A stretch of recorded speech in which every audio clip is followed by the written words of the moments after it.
Blood pools beneath Stella Howard's prosthetic leg as Sean Jenkins holds the combat knife to her throat.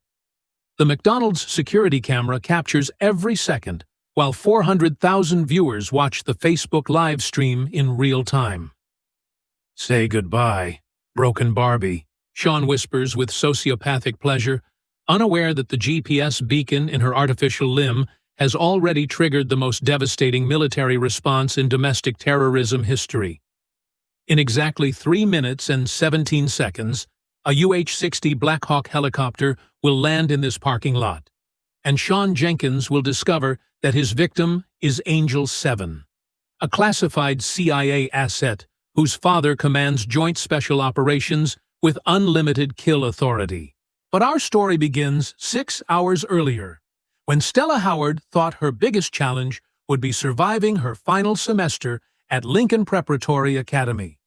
She had no idea that Sean Jenkins was the biological son of international war criminal Hassan al-Badri, or that today's harassment would escalate into a life-or-death confrontation that exposes a terrorist network spanning 3 continents. If you're already hooked by this incredible story of justice and military power, hit that like button and subscribe for more amazing tales of underdogs who fight back against impossible odds.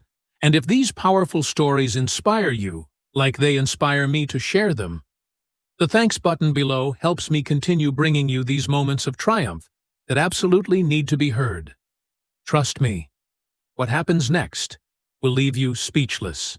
The morning starts with deceptive normalcy at 7:45 a.m.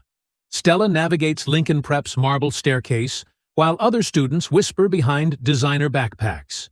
Her prosthetic right leg clicks softly against each step, a titanium and carbon fiber marvel that most people assume represents weakness rather than the advanced military technology it actually contains. At 17, Stella has perfected the art of invisibility. 3 years of careful acting have convinced everyone that she is nothing more than a tragic accident victim struggling with disability.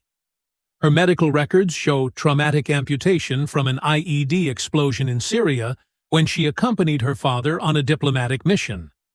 What they do not show is that she survived the blast by using combat training most adults never receive. Sean Jenkins watches her morning routine with predatory satisfaction. His position near the trophy case provides perfect surveillance while maintaining plausible deniability about his intentions. At 18, Sean commands Lincoln Prep's social hierarchy through his adoptive father's political connections and 7-figure donations to the school endowment fund. "Morning, broken Barbie," Sean calls out loud enough for witnesses to hear, his voice carrying the casual cruelty of someone who has never faced real consequences. Stella continues walking with practiced composure, her photographic memory cataloging his micro-expressions while her tactical training assesses threat levels and escape routes. What Sean does not know is that Stella Howard is actually Angel 7, a classified CIA asset whose prosthetic leg contains GPS tracking, emergency beacons, recording equipment, and defensive weapons that would impress Pentagon engineers. Every cruel word gets documented and transmitted to federal servers, building an evidence file that will eventually destroy him completely. The chemistry lab confrontation happens at 8:37 a.m. Dr. Martinez assigns laboratory partners, while Sean maneuvers to work beside Stella's station. "I've been thinking about your situation," he says while handling concentrated acids with disturbing familiarity. "Maybe we could conduct some experiments about chemical reactions on organic tissue." The threat hangs in the air like poisonous gas. Sean's research into burn patterns and injury severity suggests premeditation rather than impulsive cruelty. Stella activates her prosthetics recording systems while maintaining perfect emotional control. Her father's training taught her never to show fear to predators, even when genuinely terrified. "Accidents happen so easily in chemistry class," Sean continues, while raising a beaker of sulfuric acid near her face, "especially to clumsy people who don't belong in advanced placement courses." The liquid hisses against the lab table where drops have splashed, smoking and eating through the surface, with destructive efficiency. Dr. Martinez remains obliviously focused on his lecture notes. The kind of willful blindness that enables systematic abuse while maintaining plausible deniability. Sean's family donations have purchased not just influence, but active protection from consequences, a corruption that extends throughout Lincoln Prep's administration. The digital warfare begins that evening with surgical precision. Sean creates multiple fake social media accounts to harass Stella across every major platform simultaneously. His TikTok campaign features hidden camera footage of her navigating school hallways. Cruel captions like "disability inspiration porn" and "when God skips leg day" accompany slow-motion clips designed to maximize humiliation. But Sean's most devastating attack targets her family directly. Somehow he obtains classified photographs from General William Howard's military service and creates elaborate conspiracy theories about failed fathers abandoning defective children. The posts gain traction among far-right military hate groups. Suddenly, Stella faces harassment from strangers across the country. The escalation follows a deliberate pattern that mirrors terrorist recruitment strategies, psychological isolation designed to break victims before physical violence begins. Sean has studied her schedule, mapped her routines, and identified her vulnerabilities with disturbing thoroughness. The Crippled Challenge hashtag spreads across platforms like digital wildfire. Sean's followers creating increasingly vicious content that mocks disabled students nationwide. Stella becomes the unwilling face of cruel entertainment, her daily struggles transformed into viral comedy for anonymous audiences. Sean hacks into Lincoln Prep's computer systems and deletes Stella's senior thesis completely. 3 months of research vanishing without backup or recovery options. Principal Morrison dismisses the incident as a technical glitch, while refusing to investigate further, his political ambitions requiring continued support from Sean's family.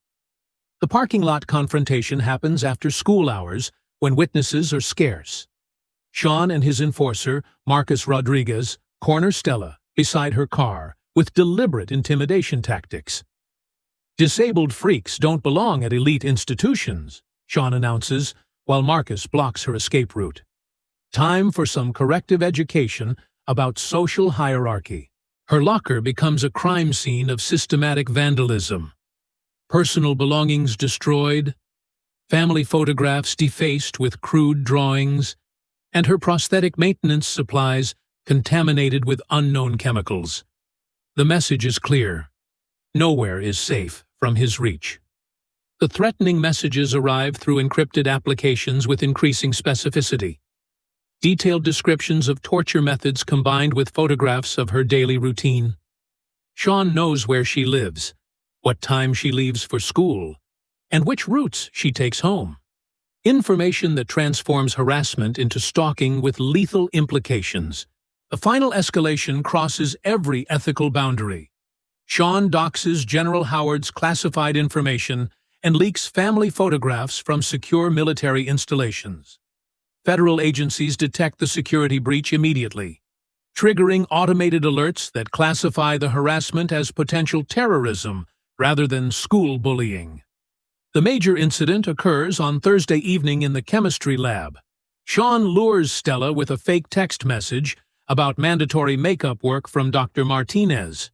She recognizes the trap, but walks into it deliberately. Her prosthetic contains enough surveillance equipment to document whatever he plans to do. "Surprised to see me instead of Dr. Martinez?" Sean asks, while emerging from behind equipment cabinets. Rubber gloves cover his hands, while his eyes show the glazed excitement of someone about to fulfill violent fantasies. "Don't worry, this educational demonstration won't take very long." The beaker contains concentrated sulfuric acid mixed with accelerants, enough chemical firepower to cause permanent disfigurement or death if applied with malicious precision. Sean approaches slowly, while savoring her apparent helplessness. This represents the culmination of months of escalating harassment. "You know what I hate most about you?" he continues with theatrical menace. You act like disability makes you special instead of defective. Time for some corrective chemistry that will teach you about reality. The acid splashes onto nearby surfaces, eating through metal and plastic while releasing toxic fumes. Stella's emergency beacon activates automatically when her biometric sensors detect life-threatening stress levels. The signal transmits directly to Joint Special Operations Command, where her father monitors all communications. Within 30 seconds, federal tactical teams receive deployment orders for immediate response. The laboratory door explodes inward as Agent Lisa Chen arrives with tactical gear and federal backup. Her guidance counselor disguise replaced with body armor and military-grade weapons. Federal agents, drop the chemical weapon immediately! The beaker shatters against the wall as Sean freezes in complete shock. This is Agent Chen, CIA counterintelligence, she announces, while Sean stares in disbelief at his victim's transformation from helpless target to protected federal asset. Mr. Jenkins, you have just committed assault against a classified military dependent with chemical weapons. Congratulations on triggering every domestic terrorism protocol in the federal justice system. The evidence file spans 3 years of documented harassment. Every cruel video, threatening message, and administrative cover-up preserved in high-definition detail. But the investigation reveals something far more sinister than privileged bullying. Sean's digital footprint shows connections to international terrorist networks through his biological father, Hassan al-Badri. Agent Chen explains the scope while Sean sits in stunned silence. Your harassment campaign was never random teenage cruelty. Hassan al-Badri placed you with Mayor Jenkins to establish a sleeper cell within American political structures. Your attack on Stella was designed to eliminate a potential threat to that network. The tactical situation suddenly makes terrifying sense. Sean's escalating behavior follows classic terrorist methodology, building toward a spectacular public execution designed to terrorize military families nationwide. His choice of McDonald's for tomorrow's attack provides maximum civilian witnesses while maintaining escape routes through multiple exits. Principal Morrison's office becomes a federal crime scene within minutes. FBI agents photograph everything while reviewing financial records that expose years of systematic corruption. Morrison's preferential treatment of Sean was purchased through donations from money laundering operations connected to international terrorism funding.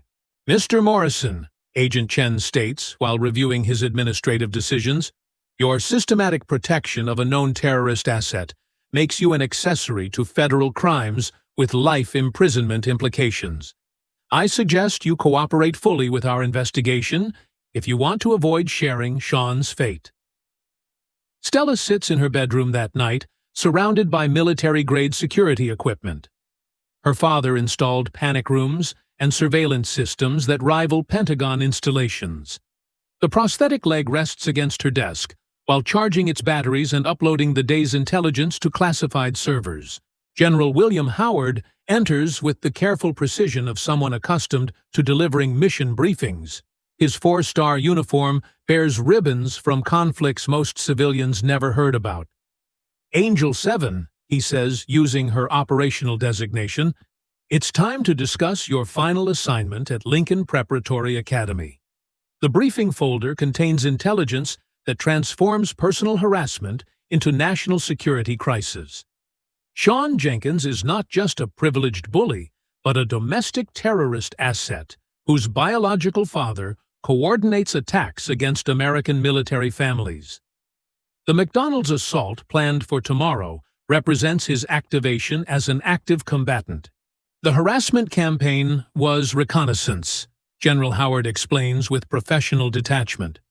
Sean discovered your CIA connection through digital surveillance and targeted you for elimination before you could expose his network.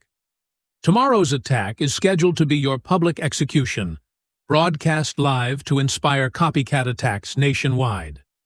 The tactical analysis reveals disturbing sophistication. Sean's team includes Marcus Rodriguez as Muscle, Keith Patterson for technical support, and Dennis Hughes for psychological warfare. Their planning incorporates escape routes, contingency protocols, and media management strategies that suggest professional training. Intelligence indicates they possess military-grade weapons, her father continues while reviewing surveillance photographs. Combat knives, chemical accelerants for torture, and communication jammers to prevent outside intervention. This exceeds normal bullying and qualifies as domestic terrorism with international connections. Agent Chen joins the briefing through secure video connection. Her analysis confirms the worst-case scenarios. Sean's digital communications show coordination with 3 other terrorist cells across the United States. Your execution is designed to trigger simultaneous attacks against military dependents in California, Texas, and Virginia. The stakes become clear with mathematical precision. Stella's survival or death will determine whether dozens of other military families face similar attacks. Her personal battle against school harassment has evolved into a federal operation with national security implications. "What are my orders, sir?" Stella asks, with professional composure. The 17-year-old girl subsumed into the federal asset, trained for exactly this scenario. Her personal trauma becomes secondary to operational necessity when American lives hang in the balance. "You will walk into Sean's trap tomorrow at precisely 4 p.m., General Howard replies, "but this time, you will not be walking alone." Operation Guardian Angel goes active in 18 hours. Time to show these terrorists what happens when they threaten American military families. The plan unfolds with tactical elegance. Stella will appear to walk into McDonald's alone and vulnerable, while actually serving as bait in a federal sting operation designed to capture the entire terrorist cell. Her prosthetic contains enough advanced technology to level the playing field against multiple armed attackers. CIA surveillance reveals Sean's complete operational plan. 4 attackers positioned at strategic locations, weapons concealed in everyday objects, and escape routes mapped through shopping center architecture. The attack timeline shows coordination with international handlers who expect live documentation of the execution. Weakness analysis. Sean's overconfidence represents his fatal vulnerability. 3 years of successful harassment have convinced him that Stella remains helpless despite federal protection. His psychological profile shows classic sociopathic traits combined with terrorist indoctrination that creates predictable behavioral patterns. The shocking revelation comes during final intelligence review. Marcus Rodriguez is actually an undercover federal agent who has spent 2 years infiltrating Sean's network. His apparent loyalty to the terrorist cell was carefully constructed cover designed to gather evidence for mass arrests. "Agent Rodriguez has been feeding us intelligence for 24 months, Agent Chen explains while reviewing his undercover reports.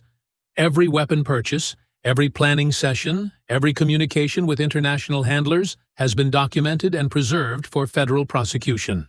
The McDonald's assault becomes a controlled demolition of the entire terrorist network. Federal agents will monitor every entrance while Stella's prosthetic provides real-time tactical information. Sean's team will find themselves surrounded by overwhelming force the moment they reveal hostile intentions. The military training facility provides last-minute equipment upgrades. Stella's prosthetic receives additional defensive systems, including electrical shock capability, extending blade mechanisms, and emergency medical supplies. Her CIA training activates muscle memory for combat scenarios involving multiple armed attackers. "Remember," General Howard says during final mission briefing, "your primary objective is intelligence gathering and evidence collection. Secondary objectives include neutralizing immediate threats and protecting civilian bystanders. Lethal force is authorized only for life-threatening situations." The tactical simulation runs flawlessly. Stella versus 4 armed attackers in confined space with civilian evacuation protocols and federal backup arriving within 3 minutes. Her disability transforms from vulnerability into tactical advantage as enemies underestimate capabilities hidden within advanced prosthetic technology. Friday morning arrives with deceptive normalcy. Stella walks through Lincoln Prep's hallways while federal surveillance teams monitor every conversation and movement. Sean's behavior shows classic pre-attack nervousness, elevated stress indicators, and aggressive posturing that suggest final preparations for violent action. The countdown begins at 11 a.m. when Sean sends the activation message to his team. Operation Broken Angel commences at 1600 hours. Target elimination takes priority over all other considerations. No witnesses, no survivors, no mercy for the freak. Agent Chen receives the intercepted communication while maintaining her guidance counselor cover. Federal tactical teams deploy to predetermined positions around McDonald's, while civilian evacuation procedures prepare for immediate implementation. The trap is set with mathematical precision. Stella stands at her locker for the final time as Angel 7. In 5 hours, she will either emerge victorious from the most important battle of her life, or die trying to protect every other military family in America from terrorist attacks. The choice between personal safety and national security was made the moment Sean Jenkins decided to target the daughter of a 4-star general. The digital counterattack launches at exactly 12:15 p.m. Stella activates dormant CIA programs that have been monitoring Sean's network for months. Her fingers move across encrypted keyboards with surgical precision, while federal algorithms dissect every electronic communication Sean's terrorist cell has ever transmitted. Within minutes, Sean's carefully constructed social media empire collapses like a house of cards. His fake accounts banned simultaneously across all platforms, while his real identity gets connected to international terrorism databases. The Pioneered Cripple Challenge hashtag transforms from cruel entertainment into Evidence Exhibit A in federal terrorism prosecutions. What the hell is happening? Sean screams at his laptop screen while his TikTok followers watch his content disappear in real time. 3 years of harassment videos vanishing into digital oblivion as platform algorithms detect terrorist-associated metadata. His follower count plummets from 50,000 to 0 in less than 10 minutes. But Stella's counterattack extends far beyond social media deletion. She releases carefully curated evidence of Sean's crimes to major news networks simultaneously. CNN, Fox News, and MSNBC receive identical packages containing video proof of chemical weapons assault, death threat communications, and financial connections to international terrorism funding. The story explodes across national television within hours. Anderson Cooper leads with exclusive footage of Sean's acid attack attempt, while Tucker Carlson examines the terrorist network connections. The narrative shifts completely from disabled girl being bullied to American military family under terrorist assault. The emergency school board meeting convenes at 2 p.m., with federal agents providing security. Parents pack the auditorium while news crews establish perimeter coverage. Stella addresses the assembly with calm professionalism that commands immediate respect from adults who previously dismissed her as a victim. For 3 years, I have documented systematic harassment, while this administration provided active protection to my tormentor, she begins, while displaying evidence on massive screens. What you're seeing represents federal crimes that extend far beyond school policy violations. The presentation devastates Lincoln Prep's reputation with mathematical precision, financial records showing corruption, administrative emails proving cover-ups, and security footage documenting violence that was deliberately ignored. Board members squirm in their seats as federal prosecutors take notes for criminal referrals. Principal Morrison attempts damage control with bureaucratic word salad. We must remember that these are serious allegations requiring thorough investigation through proper channels. His voice wavers with the desperation of someone watching their career collapse in real time.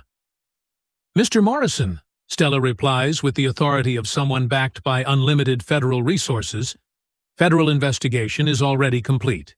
Your systematic protection of terrorist assets makes you an accessory to crimes against national security.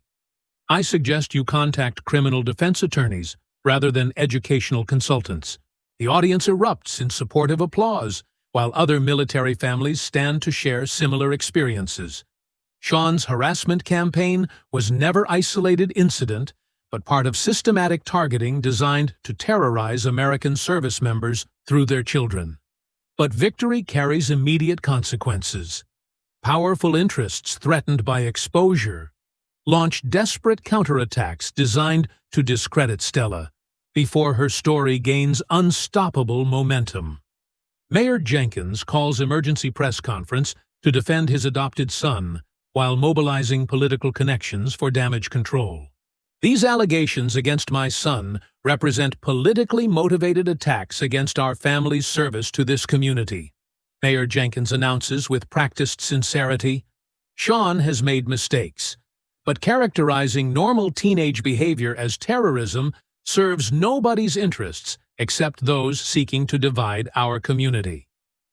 The press conference reveals the corruption network's true scope.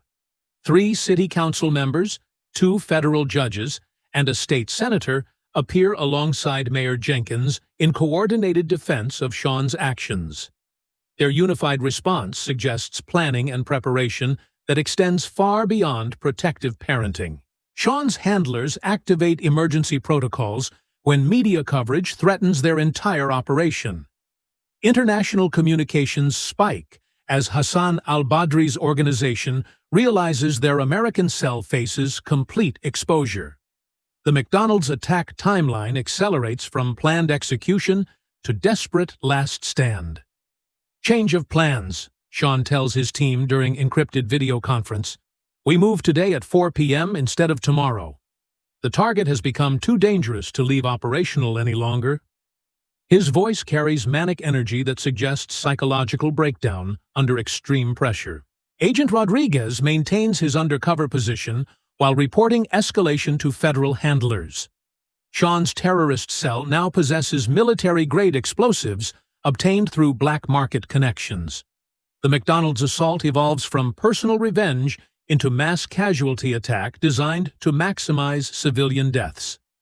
The surveillance footage is terrifying in its implications. Sean's team conducting final reconnaissance around McDonald's with professional efficiency that suggests advanced training. Their positioning strategies and communication protocols exceed amateur capabilities by significant margins. They have Claymore mines, Agent Chen reports during emergency briefing, enough explosive power to level half the shopping center if detonated simultaneously. This is no longer harassment, but full-scale terrorist attack with mass casualty potential. General Howard reviews tactical options with grim expression. Standard federal response protocols seem inadequate against enemies willing to murder dozens of civilians for symbolic victory. The operation teeters between controlled sting and catastrophic disaster. Sir, Stella interrupts with calm determination, respectfully request permission to proceed with original mission parameters. These terrorists chose to escalate, but they still don't understand who they're really fighting. The moment represents ultimate test of military family values. Personal safety versus national security. Individual survival versus collective protection. Stella's decision to walk into certain death trap reflects training that prioritizes mission success over personal survival. The social media response overwhelms federal monitoring systems. Justice for Stella trends globally, while millions of supporters demand government action against domestic terrorism. Military families from every branch of service share their own stories of systematic harassment and threats. Lincoln Prep students organize unprecedented solidarity demonstration. Hundreds of teenagers wearing Stand with Stella shirts surround the school while demanding administrative accountability. Their courage in confronting institutional power inspires national movement for educational reform. "We see you, Stella Howard," reads a banner stretched across the school's main entrance. "Your courage gives us strength to speak our truth." The message carries signatures from every student who ever suffered harassment while adults looked away. Local veterans groups mobilize with protective determination that spans generational differences. Vietnam-era soldiers standing alongside Iraq and Afghanistan veterans in unified support for military family under terrorist attack. Their presence transforms individual harassment into assault against entire military community. At 3:45 p.m., Stella walks toward McDonald's with the measured pace of someone approaching their own execution. Federal surveillance teams track every step, while tactical units position for intervention. Her prosthetic leg broadcasts real-time biometric data showing elevated stress but controlled determination. The restaurant appears normal to casual observation, families enjoying afternoon meals while teenagers celebrate weekend freedom. But trained eyes detect subtle wrongness that marks impending violence. Conversations slightly too loud, movements slightly too tense, staff behavior indicating prior intimidation. Sean's pickup truck occupies strategic position in the parking lot, tinted windows concealing occupants while providing clear sight lines to all entrances and exits. The vehicle positioning suggests military tactical training that confirms international terrorist connection. Angel 7 approaching target location, Stella reports through concealed microphone. Enemy assets confirmed in position with probable explosive devices. Civilian evacuation should commence immediately upon my entry. Her father's voice crackles through earpiece with paternal concern, barely contained beneath professional necessity. Understood, Angel 7. Guardian Angel tactical teams report ready for immediate intervention. Your courage honors every military family in America. Stella enters McDonald's at exactly 4 p.m. The moment her prosthetic crosses the threshold, federal agents begin civilian evacuation through rear exits, while tactical teams surround the building. Sean's trap activates with lethal precision, as doors lock and windows darken with electronic tinting. Well, well, Sean's voice echoes through the dining area with theatrical menace. He emerges from concealment flanked by Marcus Rodriguez and two other figures whose faces remain obscured by tactical gear. Look who decided to attend their own funeral. I was beginning to think you might disappoint me. The restaurant transforms into execution chamber with practiced efficiency. Families evacuate through hidden exits, while staff members retreat according to federal emergency protocols. Sean's team believes they control the situation completely, while actually walking into carefully orchestrated federal operation. I've planned something special for you, Broken Barbie, Sean continues, while approaching with combat knife gleaming under fluorescent lights. A live demonstration of natural selection that will inspire others to understand social hierarchy. His phone activates Facebook live streaming as viewer counts climb rapidly. Stella maintains perfect composure while her prosthetic broadcasts tactical information to federal command centers. Heart rates, weapon signatures, explosive device locations, and optimal intervention timing. Before you begin, she replies with calm authority, you should know that this entire conversation is being recorded and transmitted to federal prosecutors in real time. Sean laughs with genuine amusement. Federal prosecutors? Broken Barbie thinks her imaginary friends are coming to save her. His confidence represents 3 years of successful harassment combined with sociopathic inability to recognize superior opponents. Not imaginary, Stella corrects while her prosthetic systems come online with electronic humming. My father is General William Howard, Commanding Officer of Joint Special Operations Command. My designation is Angel 7, classified CIA asset specializing in counterterrorism operations. The revelation stops Sean mid-stride as tactical implications penetrate his sociopathic delusions. His victim possesses connections and capabilities that dwarf his amateur terrorism by orders of magnitude. That's impossible, he stammers while raising the knife defensively. Marcus Rodriguez steps forward with predatory grin. Even if that's true, cripple, you're still outnumbered 4-1 with nowhere to run. Your daddy can't help you now." His words carry cruel confidence that will prove spectacularly wrong within minutes. "Actually," Marcus continues while removing his own weapon, "there's something you should know about me. Special Agent Marcus Rodriguez, FBI Counterterrorism Unit. I've been documenting your entire operation for 24 months. His badge appears with theatrical flair that transforms ally into enemy instantly. Sean's psychological state collapses as betrayal compounds tactical disaster. His most trusted lieutenant reveals federal allegiance, while his victim demonstrates capabilities that suggest extensive training. The execution transforms into a arrest scenario with overwhelming federal response. "You set me up," Sean whispers with dawning comprehension of his complete tactical failure. This whole thing was a trap from the beginning. His knife trembles in hands that suddenly understand the difference between bullying vulnerable victims and confronting federal assets. "Not from the beginning," Stella corrects, while her prosthetic releases its first defensive surprise. Titanium blade, extending from ankle joint with mechanical precision. "But definitely from the moment you decided to target a military family with chemical weapons." The restaurant erupts into tactical chaos as Sean's remaining team members reveal explosive devices strapped to their bodies. Suicide vests designed for maximum civilian casualties if their escape fails. The harassment incident escalates into federal terrorism crisis with mass casualty potential.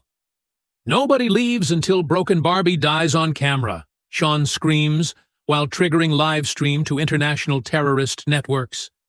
Viewer counts exceed 1 million as global audiences witness American domestic terrorism in real time.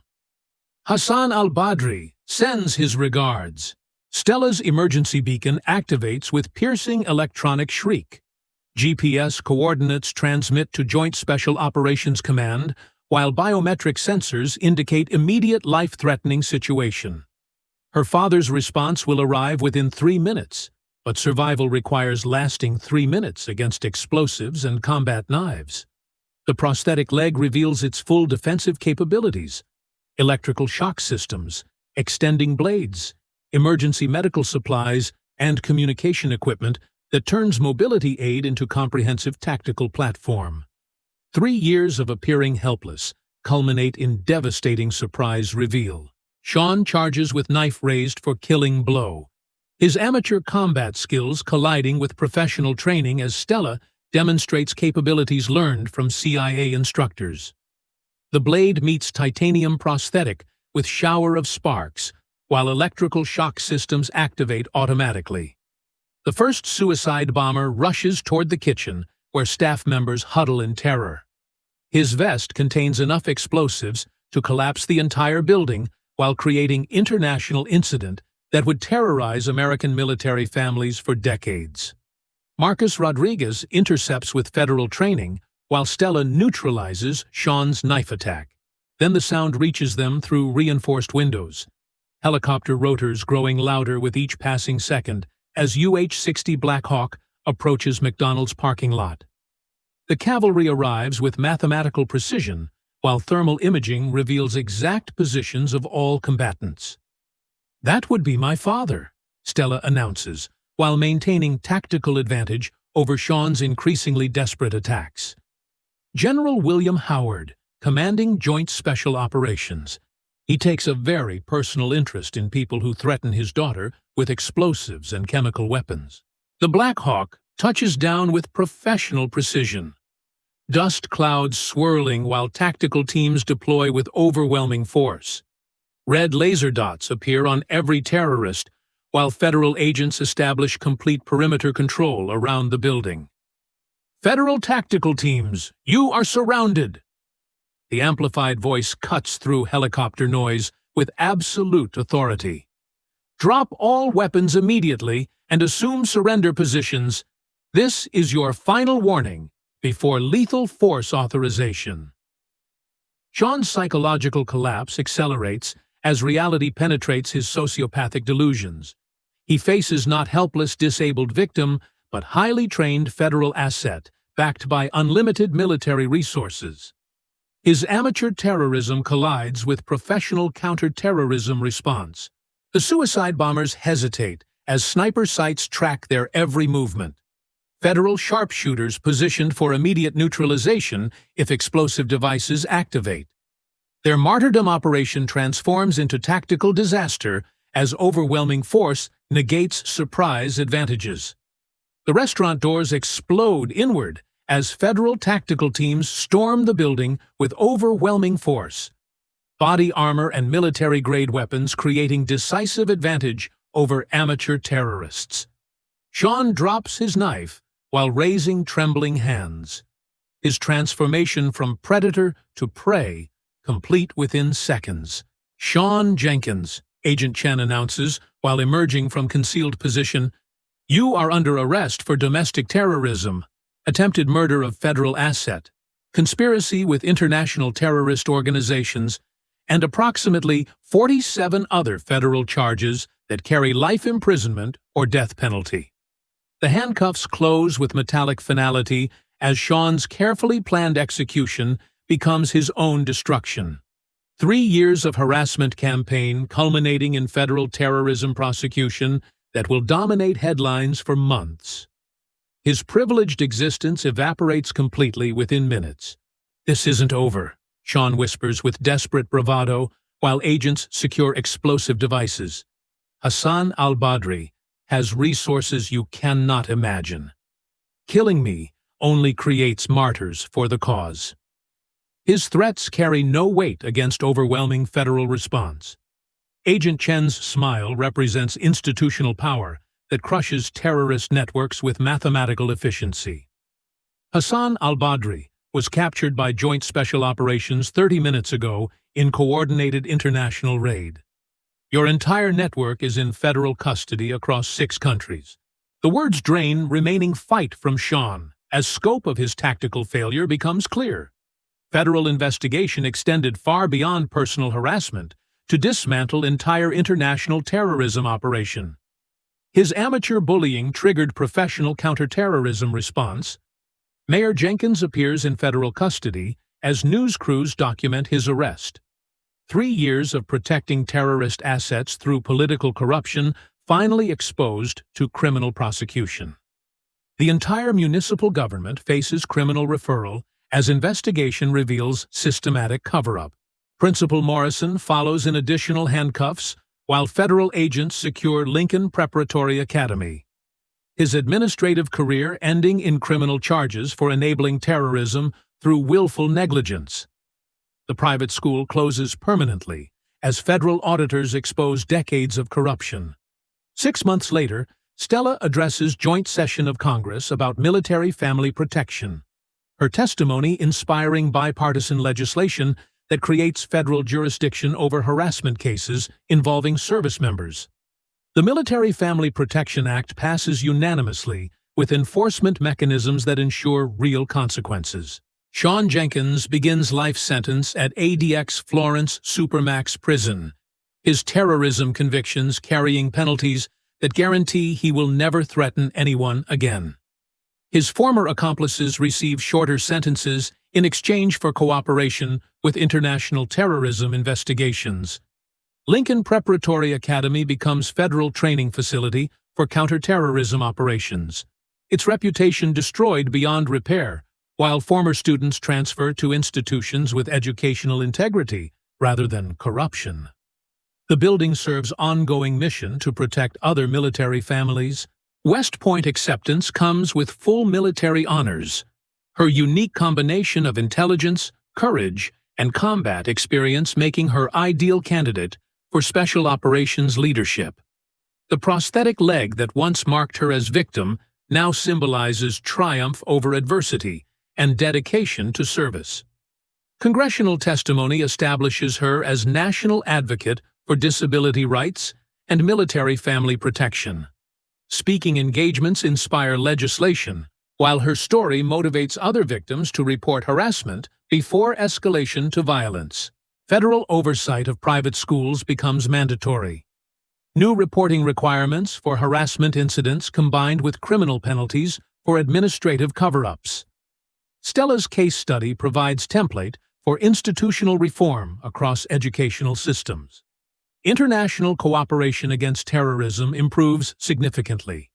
Hassan al-Badri's network destruction demonstrates effectiveness of coordinated intelligence sharing and tactical response. American military families receive enhanced protection against future attacks. Standing before Congress with confidence earned through combat against terrorism, Stella Howard represents ultimate triumph of justice over oppression, courage over fear, and truth over corruption. Her disability becomes symbol of strength rather than weakness as she addresses the nation. Military families sacrifice everything for American freedom. She concludes her testimony with voice that carries across television broadcasts worldwide. We deserve protection from those who would terrorize us for that service. Today, justice prevails, but vigilance must continue forever. The applause continues for full 5 minutes as representatives from both parties recognize heroism that transcends political divisions. Her story inspiring legislation that will protect countless other families from similar attacks. But as Stella exits the Capitol building that evening, a figure approaches from the shadows, someone whose presence triggers tactical awareness, trained through combat against international terrorism. The stranger wears civilian clothes that cannot conceal military bearing. "Miss Howard," the voice carries accent she cannot immediately identify. "My name is Colonel Viktor Petrov, formerly of Russian military intelligence. Recent events in Eastern Europe suggest your father's operations have attracted attention from parties with resources that make Hassan al-Badri's network appear amateur by comparison. He produces photograph that makes her blood run cold. General Howard meeting with figures she does not recognize in locations that appear classified beyond normal military operations. There are aspects of Operation Guardian Angel that you were never briefed about. Aspects that make your victory over domestic terrorism merely opening move in much larger game." The photograph shows additional figures whose faces match international watch lists from agencies she did not know existed. Your real enemies possess capabilities that exceed anything you faced at Lincoln Preparatory Academy. They have been studying your methods, learning your capabilities, and preparing countermeasures that will test every skill your father taught you. Colonel Petrov disappears into evening crowd before she can respond, leaving her with photograph and questions that suggest her battle against terrorism was merely preliminary engagement in conflict with stakes she cannot yet comprehend. Walking toward her father's car, Stella realizes that justice never truly ends. It simply evolves to confront more sophisticated enemies with deadlier capabilities. But then again, so does she. The disabled girl who survived high school bullying is about to discover that international espionage operates by rules that make domestic terrorism seem like children's games. The real war is just beginning. Her phone buzzes with encrypted message from an unknown number. "Angel 7, your next assignment briefing is tomorrow at 0600 hours. Location classified. Come alone. Trust no one, including your father. The enemies we face now have been planning for decades, and they know exactly how to turn your greatest strengths into fatal weaknesses. Your prosthetic leg contains more secrets than even you realize. Sleep well tonight. It may be your last peaceful rest for a very long time."